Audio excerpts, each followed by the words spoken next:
आज की खबर सोना खरीदने वालों के लिए थोड़ा डराने वाली है, क्योंकि जिस सोने को लोग सबसे सुरक्षित निवेश मानते थे, उसी के बारे में अब एक बड़ी चेतावनी दी जा रही है। संकेत मिल रहे हैं कि सोने की कीमत में बड़ी गिरावट आ सकती है और हालात ऐसे ही बने रहे तो भारत में सोना 1 लाख रुपए प्रति 10 ग्राम के नीचे भी जा सकता है। ये सुनकर आपको बड़ा झटका लग सकता है, क्योंकि कुछ वक्त पहले सोना रिकॉर्ड ऊंचाई पर पहुंचा था। MCX पर सोना करीब 1,80,000 रुपए प्रति 10 ग्राम तक पहुंच गया था, लेकिन अब वही सोना तेजी से नीचे आया है। कीमत गिरकर करीब 1,56,000 रुपए के आसपास पहुंच चुकी है, यानी कुछ ही वक्त में करीब 24,000 रुपए की गिरावट। अंतर्राष्ट्रीय बाजार में यही हाल है। वैश्विक कीमतें भी अपने रिकॉर्ड स्तर से काफी नीचे आ चुकी हैं, लेकिन बड़ा सवाल यह है कि अचानक ऐसा क्या बदल गया, क्यों सोने में लगातार गिरावट देखने को मिल रही है और क्यों सोना 1 लाख रुपए के नीचे लुढ़क सकता है, क्यों ये चेतावनी दी जा रही है। आज बिस्तक के इस खास शो सोना चांदी में हम आपको इन्हीं सब सवालों के जवाब देने जा रहे हैं। वीडियो पसंद आए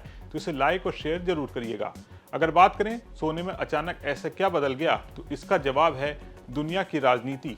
एक बड़ी खबर सामने आई है कि रूस फिर से अमेरिकी डॉलर में व्यापार करने की दिशा में कदम बढ़ा सकता है। रिपोर्ट्स के मुताबिक रूस और अमेरिका के बीच आर्थिक साझेदारी की चर्चा चल रही है।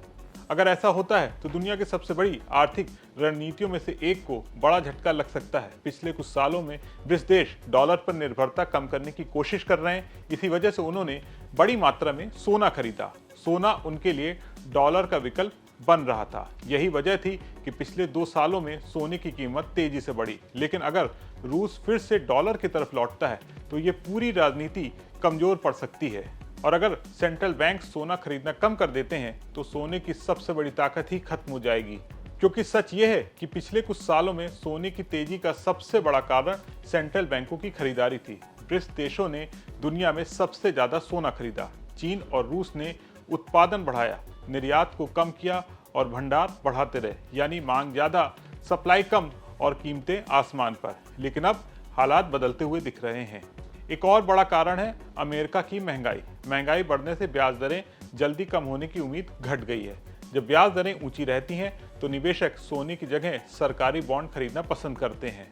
इतिहास गवाह है कि 2008 के आर्थिक संकट के दौरान भी लंबी अवधि के सरकारी बॉन्ड सुरक्षित निवेश माने गए थे और अब वही ट्रेंड वापस आ सकता है, यानी सोने की जगह बॉन्ड। अगर ऐसा हुआ तो सोने की मांग और कमजोर हो सकती है। कुछ एक्सपर्ट तो ये भी कह रहे हैं कि सोना अपने शिखर पर पहुंच चुका है। अब आगे जो भी उछाल आएगा वो सिर्फ थोड़े वक्त का हो सकता है, फिर कीमत धीरे धीरे नीचे फिसल सकती है। अनुमान ये भी लगाया जा रहा है कि आने वाले कुछ वर्षों में भारत में सोना 90,000 रुपए से 1 लाख रुपए के बीच स्थिर हो सकता है। लेकिन ये गिरावट एकदम से नहीं होगी, धीरे धीरे उतार चढ़ाव के साथ होगी, यानी कभी हल्की तेजी दिखेगी, फिर गिरावट बार बार आएगी। अब निवेशकों के लिए सबसे अहम सवाल यही है कि क्या सोने की सुनहरी दौड़ अब खत्म हो रही है और ये सिर्फ एक ठहराव है। फिलहाल बाजार 2 चीजों पर नजर रखे हुए है। पहला, क्या रूस सच में डॉलर की तरफ लौटेगा। दूसरा, क्या सेंट्रल बैंक सोना खरीदना कम करेंगे। अगर इन दोनों का जवाब हाँ में आया तो सोने की चमक फीकी पड़ सकती है, और अगर ऐसा हुआ तो ये सिर्फ कीमत की गिरावट नहीं होगी, ये निवेशकों की पूरी सोच बदल सकती है। क्योंकि जब दुनिया का सबसे भरोसेमंद सुरक्षित निवेश खुद अस्थिर दिखने लगे तो डर स्वाभाविक है, और यही डर इस वक्त बाजार में दिखाई देने लग गया है। अब देखना यह है कि सोना फिर से चमकेगा या सच में नए दौर की शुरुआत होने जा रही है।